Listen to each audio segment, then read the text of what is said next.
Halo semuanya, aku Yesa Yolanda dengan NIM 230304913 dari Prodi Manajemen Pemasaran kelas MP1D.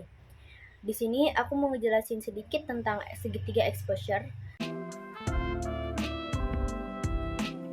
Tapi ada yang tahu nggak sih segitiga exposure itu apa?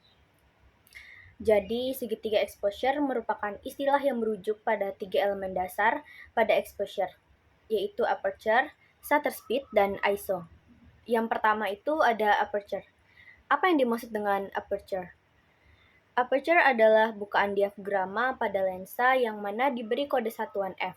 Jadi, kalau kalian beli lensa itu ada f1,8, f3,5, atau f4, itu untuk menandakan besar bukaan mampu dari lensa itu. Apabila f-nya semakin kecil angkanya, justru bukaannya semakin besar. Apabila f-nya dibuka dengan besar, maka cahaya yang masuk sangat besar, sehingga terjadilah nanti yang namanya bokeh, di mana objek dengan background seperti terpisah.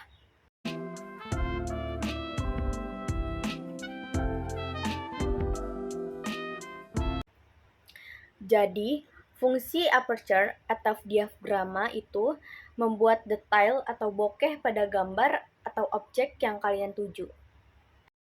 Yang kedua ada shutter speed. Apa yang dimaksud dengan shutter speed? Jadi shutter speed itu suatu shutter yang terbuka di dalam kamera kita. Jadi kalau shutter speed yang kebukanya lebih lama, maka cahaya yang masuk semakin banyak, atau merupakan kecepatan rana ketika menangkap gambar suatu objek. Itu mempengaruhi beberapa banyak cahaya yang masuk ke dalam kamera kita, dan akan mempengaruhi over atau undernya foto kita. Ketika objek yang dipotret bergerak cepat, maka dibutuhkan shutter speed yang sangat tinggi pula agar gambar tertangkap dengan baik dan tidak blur.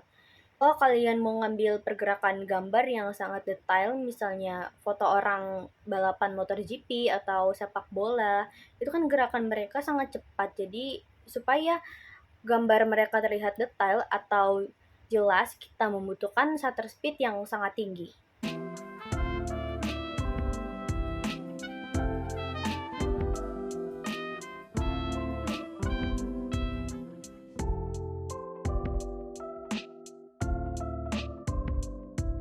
Jadi fungsinya shutter speed itu adalah untuk membuat mention blur atau bisa juga untuk memberi detail yang sangat baik. Yang terakhir ada ISO.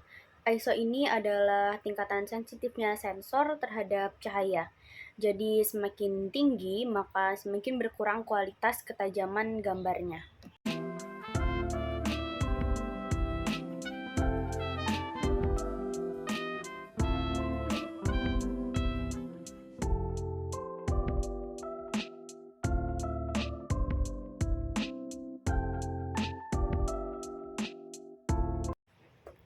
Sekian penjelasan singkat dari saya. Selamat menonton.